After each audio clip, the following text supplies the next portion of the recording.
Okay, well, first, thank you all for coming. I do truly appreciate it. And by way of thanks, I should also thank my entire thesis committee. Dr. Nevitt, Dr. Steinhoff, Dr. Clemens, Dr. McGuire, who was nice enough to make it all the way across campus from the philosophy department. You guys have been great and wonderfully supportive. And you really seem to give me just enough rope to hang myself with, and then at the very last instance, bring it back and reel it back in. And for that, I appreciate you reeling me in at times.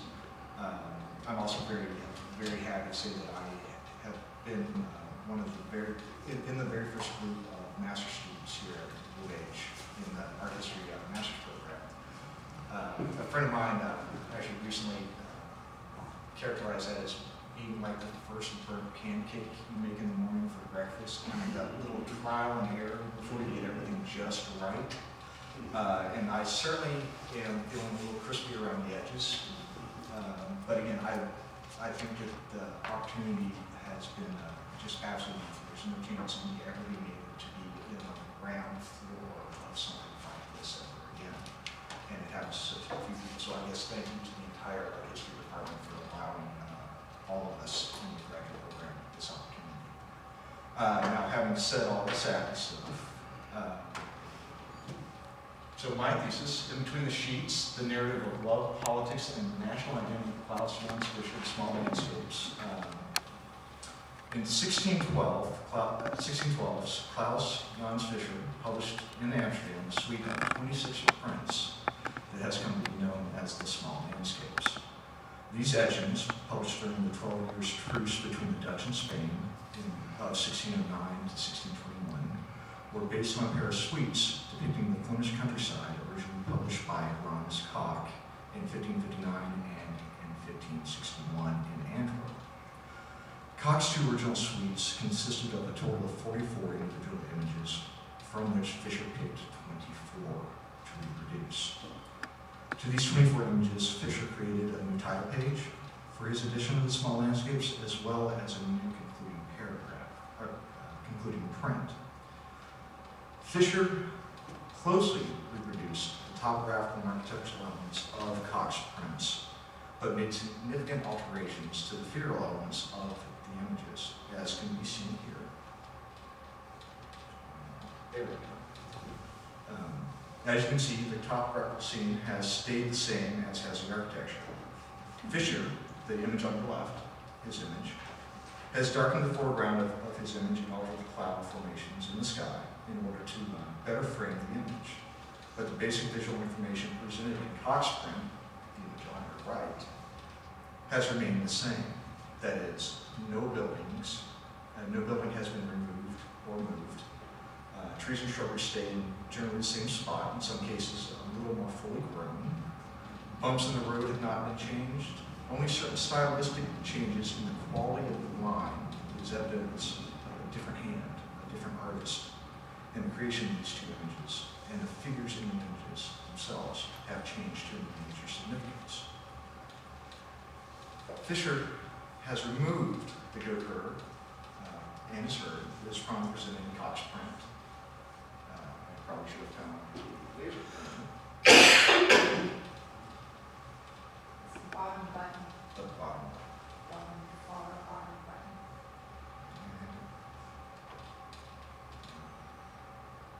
And I'll point. Actually, the goat herd. You can see there. And as rendered a figure drawing water from a well farther back in his image. If you look just far back there, that weird stick thing hanging up, that is the arm to a bucket that dips down into a well to draw water out. There's actually a figure there actively using the mechanism.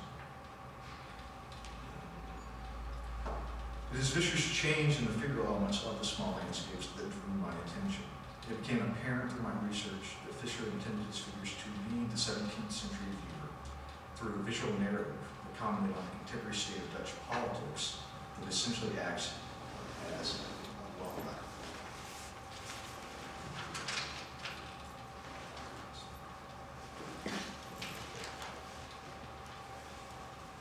Visscher's figures acted guide the viewer through the suite by connecting to the imagery of Peter Bruegel in his title page. The text written on the sheet tacked to the outside of the house presented here credits Bruegel with the original designs of the images that make up the small landscape. Bruegel did not actually originally design these images, but Visscher credits them to him in his title page. By doing this, Visscher places an importance on the figural aspects of the images. Bruegel had gained popularity throughout the Netherlands in the 16th century for his images of peasants. While generally considered to be satirical, Bruegel seems to have approached his depictions of peasants, especially when gathered together for a kermis or a feast day, in a more humanist fashion. This led Abraham Ortelius to compelled Abraham Ortelius to compare Bruegel to Pompous, who considered humanity to be a part of nature in and of itself.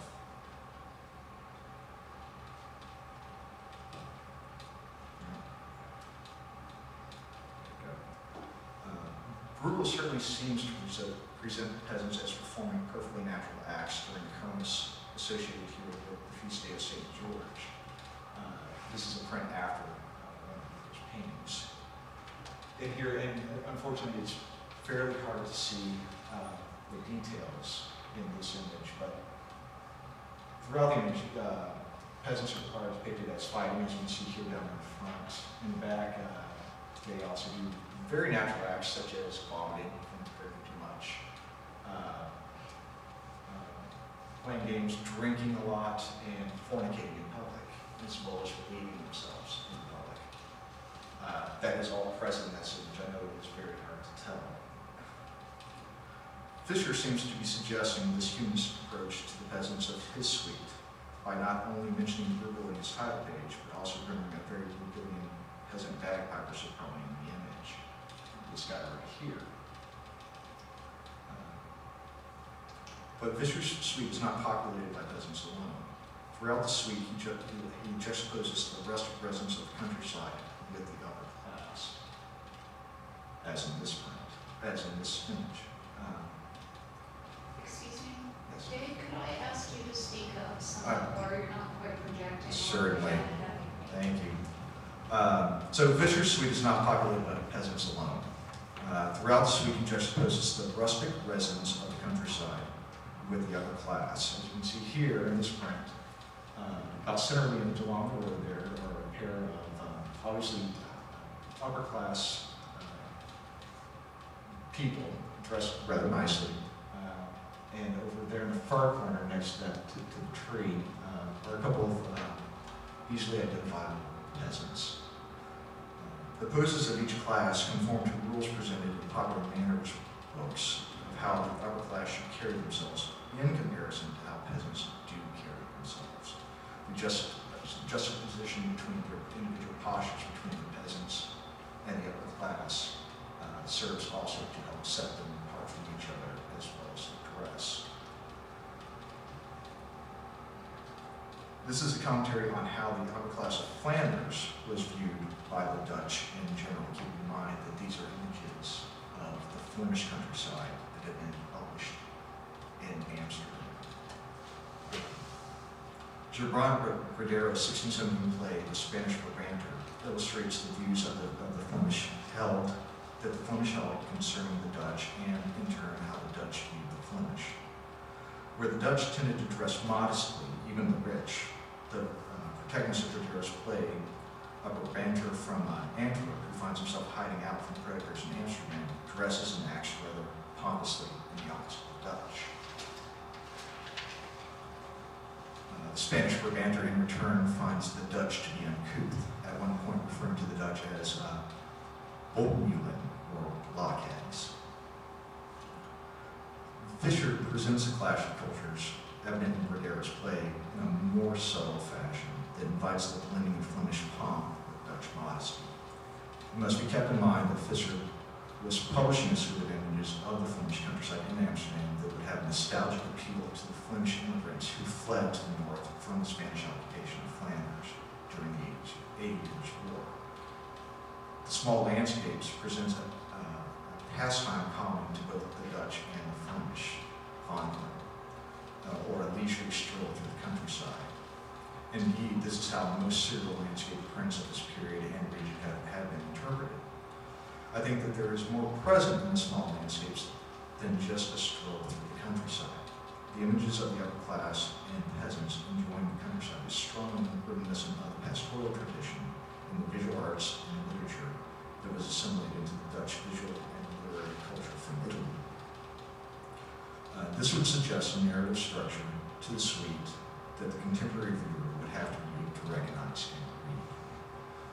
The 17th century Dutch consumer prints would certainly have been able to recognize the small landscapes as a narrative, told through images, that was a much richer source for contemplation than just a loosely connected grouping of images. The serial format of the suite presents to the viewer images that appear to be ordered in some manner. This suggests that any individual image within the suite is dependent upon preceding and following images. William M. Ivins, Jr. has observed that prints have tended to be valued in the present day as far as they can be regarded as works of art. Less emphasis has been placed on the ability of prints to accurately reproduce pictorial statements multiple times in the same manner as movable type reproduces pictorial statements in the form of letters as symbols for language. The complexity of 17th century Dutch serial prints suggests that the viewer had a well-developed sense of visual literacy.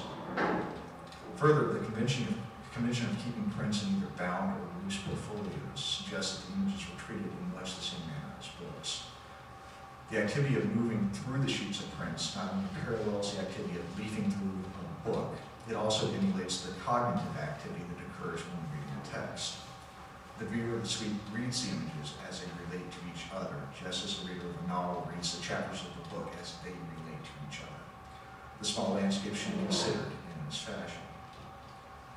Visscher organized the individual images of the suite in accordance with the contemporary concern for the divisive setting known as ordinancy, or the organization of groupings of objects in a three-dimensional space. Artists of the period were encouraged to envision their compositions in three-dimensional space, even if they were in fact working in a two-dimensional medium. Ordinancy also applied to the organization of groupings such as book chapters. This suggests that Visscher considered his compositions not only in terms of the imagined three-dimensional space within the picture plane itself, but also in the space between the serial images. This would require the viewer of the suite to play a game of fill in the blanks, the blank being the imagined space in between the images. To help facilitate this, Visscher provides clues to the viewer within the images.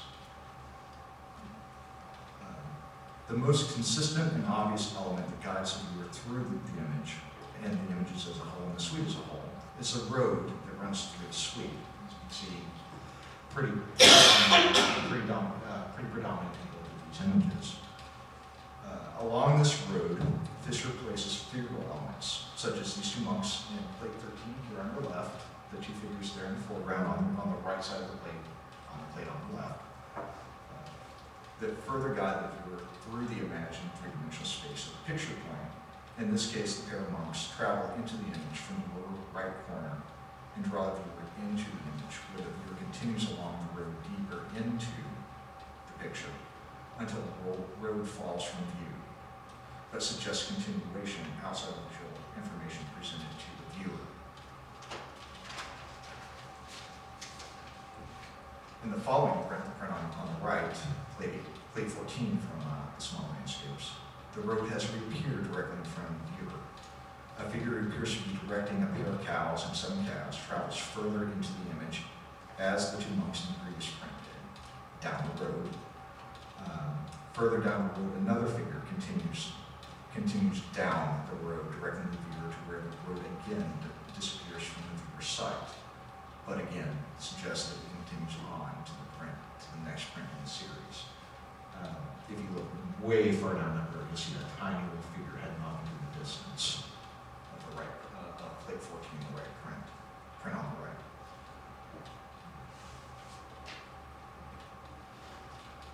No specifically identifiable structures connect the two prints together other than the road. The viewer is left to connect the two images together in the imagined space in between. Catherine Levesque argues that this understanding of spatial ordering allows the viewer to extract deeper meaning from the images by providing the viewer with an active role in contemplating the images.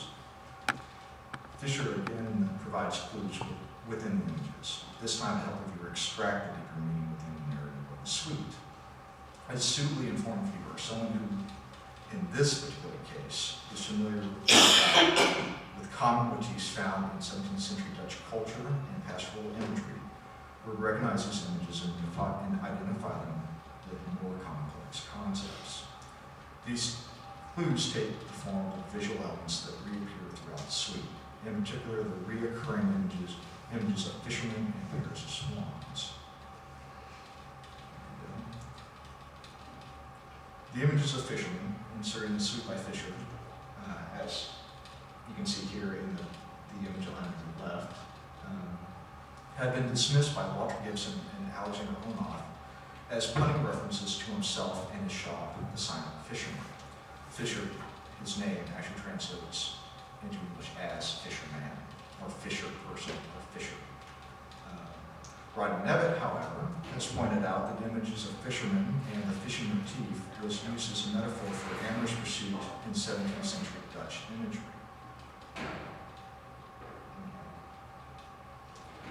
Images such as this engraving of Cupid fishing from Peter Cornelius's Post's emblem book, Emblemata Amatoria, further connect the imagery of fishing to the concept of love. Presented alone, however, the images of fishermen could be read as Visscher certainly being self-referential rather than alluding to amorous love. But when considered in context with the reoccurring images of pairs of swans like these, you can see the swans in the middle of the pond there, and in this pond on the right image, there's a pair of swans with baby swans, apparently called cygnets, evident. The association to love this reinforces the association of love with the images and the suite as a whole. Swans are associated with various degrees of amorous behavior in the pastoral tradition. The 1539 madrigal, The White and Sweet Swan, uses the death of a swan as a metaphor for sex. Jacob Katz also connects the imagery of swans with love in this emblem from 1611. In this case, again, a little hard to see. If you look between the two figures in the background in the pond, there's a pair of swans. These have been associated with Venus, and there in front, Cupid is actually spinning a squirrel with some type of contraption. Apparently the squirrel, the dizzied squirrel represents this young man following a little bit lovelorn, someone he's interested in. The trope of the swan is a symbol of love, so persistent that the title page of J.J. Starter's 1621 book of love songs, phrasing Gustave, included a pair of swans pulling a boat guided by Cupid. Here's that. These images of fishermen and swans and their associations to this concept of love would have been well known to the patrons of Vischer's prints in the 17th century. Once these symbols, the fishermen and swans, have been acknowledged by the viewer as connecting to the concept of love, less overt references seem to be read in the same light. A couple obscured in shadows of trees now seem about to embrace. If you look deep down at the very end of the road, these two little figures right here, hidden away in the back. One identifiable as male, one identifiable as female, fairly reasonably. Left alone and to be considered only on its own could be any number of things, but I think in the context presented with swans and fishermen and in the context of love, they now can be read as about to embrace, and certainly having some type of amorous atmosphere to the image. So or a young man this image, or a young man, as in this image, who appears to be caught in philandering. If you look close, you can see laying on the ground on the road, there is a gentleman, fairly lounging for back, engaged with a woman, and then a third figure, a female, seems to be arms akimbo, bent over, rather berating the two for one reason or the other. Again, within the context presented of symbolic love, this seems now to be read as a man stepping out on his girl, essentially. And this continues until the viewer comes to the end of the road, here. In Visscher's final image, the only original image by Visscher in the small landscapes, aside from the title page, the road that the viewer has been led down ends. Awaiting is a ferry boat and another pair of swans driven next to it. Gibson reads this concluding scene as the promise to continue the journey that has unfolded throughout the suite. I would add to Gibson's reading that Visscher is suggesting the viewer's journey is to unfold in a place that is away from the Flemish countryside that they just strolled through. This ending is significant. Keep in mind that Visscher published the suite during the 12-year truce, a time of tentative peace that was not sure to last past 1621, in a time when many people from Flanders had immigrated to the north, but had been considered two distinct cultures, but two cultures that were both Netherlandish prior to the 80 Years' War, were merging together in 7 northern provinces. A new national identity was merging, and what it meant to be Dutch was changing. In this final image, I think Visscher is welcoming the Flemish immigrants to the north, after giving them one last stroll through the countryside that was their home as it appeared before it was destroyed by the war. The small landscapes, in effect, is a nostalgic and rather sad love story. All right, so I'll end there along with the final image from Visscher's suite. Questions? Yes. I really just missed it, and just so I'm sorry, but what are the sides of the plates? And did you say they were etchings or engravings? They are etchings. The last one's an etching. They're about like that, for the most part. Of course, very intimate images. Most of them were the few sheets. Visscher also published another series of prints called Pleasant Places in and Around Harlem. Same format, same size plates. I was lucky enough to actually find one that appeared like it had not been cut down from its original paper sheet size. It appears that they were printed on sheets about like this. Of course, over long periods of time, these plates have been reproduced and reprinted. There's no telling the difference in the size of the sheet. They certainly, the images themselves are actually quite different. Are there any figures in these other than the fisherman and the swan? And I would even say, no, recurring figures, nothing specifically identifiable. The fisherman isn't necessarily the exact same guy, but it is the same trope. So you're not arguing for a continuous narrative, just a continuity towards this final plate. So a temporal continuity of sorts. There is a temporal continuity. I would even suggest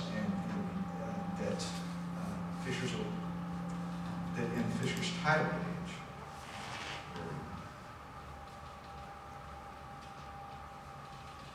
that our bagpiper here never ever pops up again within the image itself, could essentially be the viewer walking down the road. So us, or the 17th century viewer, the person engaging in actively viewing the prints, may be placing themselves in the role of this peasant bagpiper following the road. Okay, so are you suggesting that this is the road that we progress down? Yes, think that the road is consistent and is, at the very least, gets identified by the viewer, the contemporary viewer, as the same road. Whether or not it actually would lead to these places, there's only really one identifiable landmark in the entire suite, and that's near the beginning, and it's the red gate. It was a city gate to Antwerp. All the rest of the buildings, even the final image by Visscher, that giant castle in the back, have not been identified as anywhere specific. Mark? Quick question on this. Is it leading out or leading in? I think that everything, the road is constantly leading into the image throughout the entire suite. It seems to, the direction of the figures in the suite, although every now and then there's a moment where two figures may stop and look towards each other, converse with each other. For the most part, the direction of the figures in the suite always leads in and down the road. Okay. And just quickly, can you say something brief about what you take to be Visscher's selection process from the 44 to the 26? That is a little bit harder. Visscher ended up selecting most of his images from Koch's second suite, the 1561 suite. I think Visscher, one, intentionally chose images that had that balanced out rustic scenes of country life, country dwellings, and scenes of castles or stately manors like this. To some degree, in the pleasant places in and around Haarlem series suite, big stately manors like this are not present, although in the Dutch countryside, in and around Haarlem, they certainly did exist. Visscher just chose not to show them in that context. Here, I think this plays into the Dutch view of the Flemish and the countryside of Brabant. There was a little bit more pomp, a little bit more putting on airs, as in the play The Spanish Levanter certainly points out. And so I think that his selection of the actual individual images had more to do with a commentary on how the Dutch see the Flemish. So more narrative rather than like technical. Yeah, very much. I don't think it had anything to do with the aesthetic qualities of the images themselves. Koch produced, and his Koch's two suites, his small landscape, certainly had many images that were aesthetically pleasing in the same ways as the 24 that Visscher chose. Dr. Clements, you have one? Yeah. Yeah, I wanted to kind of, I think, go back to Jessica's issue about whether or not these scenes were taken to be topographical or whether they have been understood as topographical in the more recent literature, that is, they claim to represent actual places. You say only one of them has actually been tied to one, but have other scholars working on these, do they accept that claim or do they think they're in fact invented landscapes? Well, here's a real major conundrum that happens with wondering if these are actually specific sites. Even at the time that Jansz printed and published these images, the Dutch countryside looked nothing like this, and that is one thing that all scholarship does agree on. The Dutch countryside had been completely devastated by the Flemish countryside had been completely devastated by the 80 Years' War. Even Koch's initial publications were essentially nostalgic views. And so, but that may kind of go around the question you're asking. I think that the idea of, and let me build on this a little bit more, I think the idea of them being actual topographical renderings of specific sites, just as much as any Dutch landscape of the period tended to be near-headland afterlife or in the manner of life, that there is always some type of fictionalization going on. I'm thinking more of the actual structures.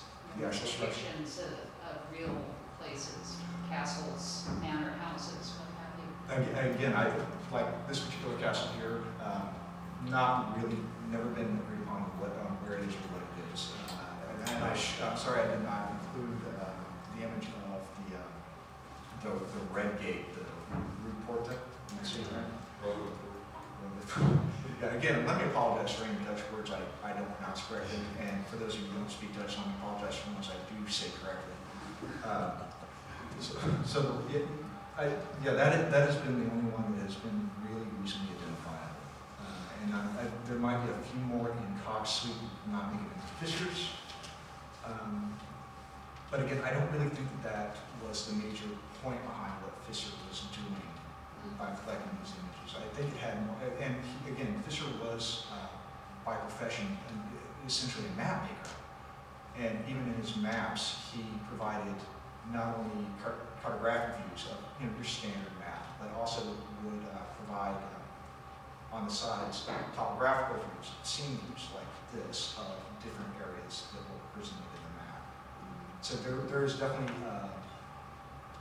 a connection that the viewer is expected to be able to make between a topographical scene like this and its actual place in the world, whether or not it's actually a specific site or is just the Flemish countryside.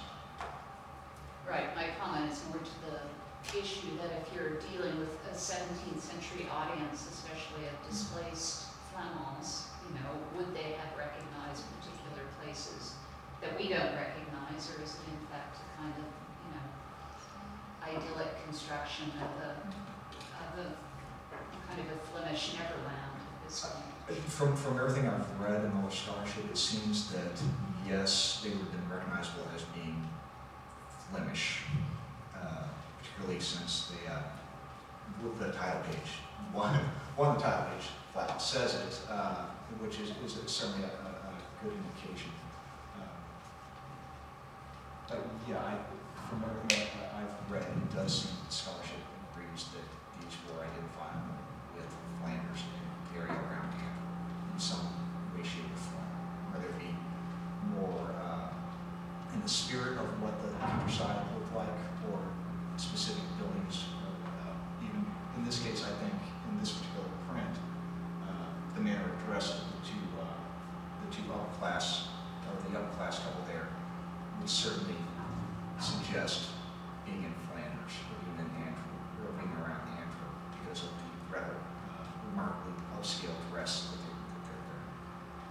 Well, maybe to get into this issue a little, I actually tie into my other question was the significance of choosing the cock as a foundation for the sort of why that series of prints. Because that would give it the Neverland, and I was wondering if they were specific buildings as well, but why reprint those? Were those in large circulation? Yes, in fact, and this gets into something that's actually very interesting They're about. nostalgic about that. Oh, yeah. For some reason. And even bigger issue with it. Visscher certainly chose Cox images, Cox suites, because of their popularity. There's no doubt about that. They would sell well. In fact, Visscher actually attempted, it seems, to acquire Cox original plates to just straight reproduce them, which was very common in the 17th century in the printmaking world. It happened all the time. In fact, Visscher had actually in the past acquired many plates that Claes had published and republished them. In this case, Visscher could not actually acquire the original plates because they were now in the hands of Philip Galli in Antwerp, who was at the time also publishing Cox Suite again, republishing it. So Galli published both suites as one large suite together. So the popularity of the image certainly was a wonderful marketing ploy on Visscher's part. And again, there are many ways to read what's going on in here, and I don't deny that. I what I'm presenting is the only way that it was read, and nor do I think it's the only intention behind Visscher for how it should be read. And many of it actually, much of it did actually revolve around the popularity of the news to begin with. Oh yeah, it's wonderfully weird, to be honest. Hey Dave, I wonder if you could say a little bit more about the Harlem series and kind of maybe explain to people a little bit more about that. And I guess my question would be, do you think that Visscher thought of the Cock Prince and the Harlem, the Pleasant Places series as kind of, related to each other? I do. I do think that he considered them related to each other. The Pleasant Places in and around Harlem, Visscher's suite from, I'm sorry, I forget the dates right off my head. It was just a few years after he published this suite. Those are, the Harlem series is generally considered Visscher's first truly original publication, all original, all him, all the time. I think that Visscher certainly took cues from his republication of Cox, The Small Landscapes, and developed that into the serial suite that became The Pleasant Places in and around Harlem. And honestly, I would consider the Small Landscapes to be far more original than what they were credited with. They may be almost direct reproductions of Cox prints, but I think that the intention behind what Visscher is doing with them is significantly different from Cox's intention, that they can consider all onto Vischer's own. The Harlem series, a little different. It's still kind of the same motif, same size, same format, still a serialized format. I think that many of the things I say here about reading in between the sheets applies to the Harlem series as well. I think the major difference is that here in the Visscher suite, it's about the peasantry and the upper class enjoying, lounging, recreating in the countryside, and enjoying the wandering around. Whereas in the Harlem series, there seems to be more activity, more peasantry actually working, involved in industry and land. I believe, would you agree with that?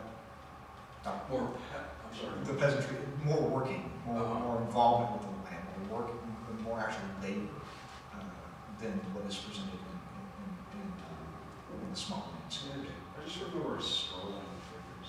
Oh yeah, there's much scrolling, but usually if you notice, where's the print where the poor guys get yelled at.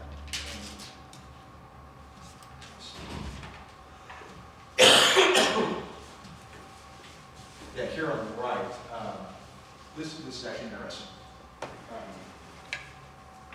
This right here is a grave of some type. It has been thrown to the ground, and here the male figure and the female figure have decided to land. So obviously, I think this can be read as he should be doing something. He should be doing the work, but instead has dropped his tools and decided to take a break. Rather than actually using the implements, he has decided to enjoy the day with someone he apparently shouldn't be enjoying the day with, if the same figure is an indication of that. Whereas I think in the Harlem series, like the image of the bleaching fields, where workers are actually pulling out strips of linen, they're actually actively working, participating in some type of thing. And I think that is one of the major differentiations between the Small Landscapes and Pleasant Places. But I still think that this does actually inform how Visscher started producing these serial prints. There's an addition. Yeah, it's always seemed to me that with those two series, you have a kind of presentation of the old united Netherlands, the South, with Cox prints and the North. Yeah, The print series is a kind of maybe considering both serialized suites as serializations in themselves, part one, part two, at the beginning of this influx of the Flemish into the northern Netherlands. And then the Harlem series where there starts to be actual immigration, and people start working on industry, which is what happened. A big, huge boom in industry happened at that time, partly due to this influx of labor that came into the Netherlands. So yeah, I think that even broader respect, that they probably could be considered a format in and of themselves too. Dr. Barr, you can jump on that. Well, when you're talking about the drop tools and indicating taking a break, I was just curious if, looking at the sky, whether there's any variance in depicted time of day in the cog suites that Visscher might have played, because it looks like for the most part, I know it's harder to do with etchings, but it looks like all midday. Yeah, and that's actually pretty standard with much Dutch landscape painting and printing at this period of time. You'll notice, let me go back to where I compare Claes and Visscher.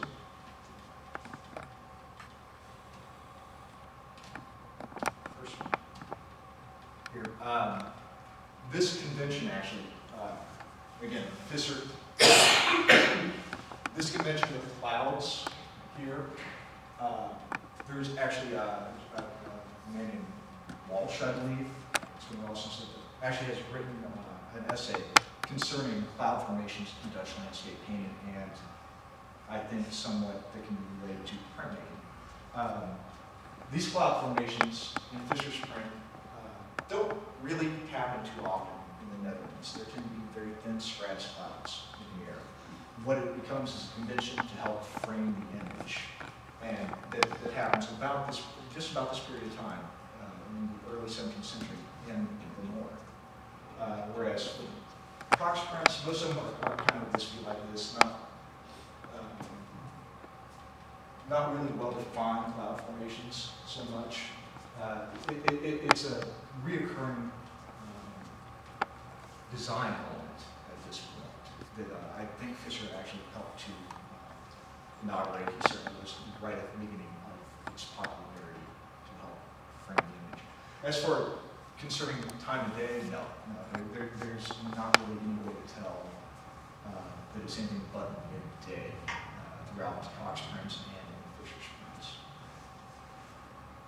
It seems like here, usually you've been emphasizing kind of the idea that Visscher adds in more figural elements or kind of stresses the bit. Here it's the opposite. He takes away. Yeah, and so did it sound like them? Well, I think that's generally true. Yeah, I think that's generally true, but in this case, he doesn't do the flower and the sheep. Yeah, it's most accurate to say that he changes the figural elements in some form, either adding or subtracting or moving around. Certainly, the big thing is that the figural elements change far more than any of the structural elements, or the topographical elements, or the architectural elements. Yeah, in this case, it's still only one guy when it really comes down to it, and he's a little bit farther in the background, doing, again, drawing water, which could be construed as work, I suppose.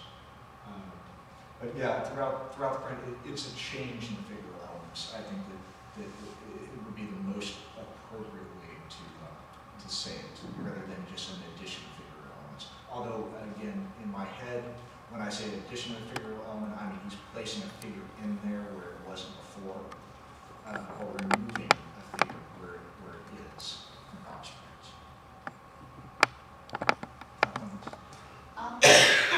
Yeah, I was just thinking about Rod bringing up the relationship to the somewhat later Harlem suite and ideas of sequence and narrativity in general. And I don't know why it took me so long to think of this, and maybe it's in your thesis and I've forgotten it, but since Visscher presents this as designs based on Bruegel, which we know wasn't true, but that's the way he presents them, he is obviously presenting them as 16th century views of Flanders. Yes. That they are in the past, in fact, by an artist who had been dead for some time. Right, I Very- don't very remember much so. when Bruegel died, but that's a clear indication. He is presenting a closed past society that has been substantially changed, Yeah. right?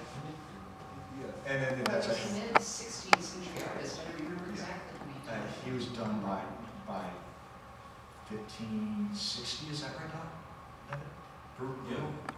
Somewhere around then. So it's decades in the past Yeah. that these views are being presented as dating, before the. Yeah. And actually, the later in that play in Spanish Romantic. Yeah, that there's That's some also set in the past. I believe they refer to it as in the bad old times, which suggests mid-16th century in Korea or something. So to a degree, your conclusion about, and I like that, and that's new, since the draft I've seen about, to a degree, bringing the South north or inviting the displaced into the new Dutch Republic would operate as a kind of transition from the past to the present there. Yeah. And that, I think, adds an additional component to it. Yeah, I looked at it as, again, I framed it in the sense of a love story or a love poem or a love song to the 17 original provinces of the Netherlands. But again, it's kind of lamenting. It's nostalgic. It's saying goodbye to what it was and hello to what it has now become. Which But is, since you established that is the new plate, it's quite literally, the rest are presented as old images. These are old images of an old place, and here is something newer that's making a transition into a different place and time. I shouldn't let it be thought that Bruegel could not have originally drawn the images for Koch's plate. Koch published many images. So Right. even Koch's original plates were, again. But that kind of doesn't matter. What matters is what people knew about Bruegel, and they certainly knew he was a figure from the deep past at that point. Yeah, and unfortunately, most of the scholarship has looked at Visscher's Visscher placing Bruegel as the designer of the images as being just a really good marketing ploy, because Bruegel was very popular in the 17th century. But I think that there is actually far more, and I think hopefully this came clear in my presentation, but it will come clear in my thesis, that it was far more intrinsic, it was far richer in reason than just to sell images. Is that fair to say? Dr. Turner, you have a question? Just really, really briefly, that actually plays into the idea that I was thinking of. Could you go back to your bagpiper? Yeah. Orland? Yeah, right.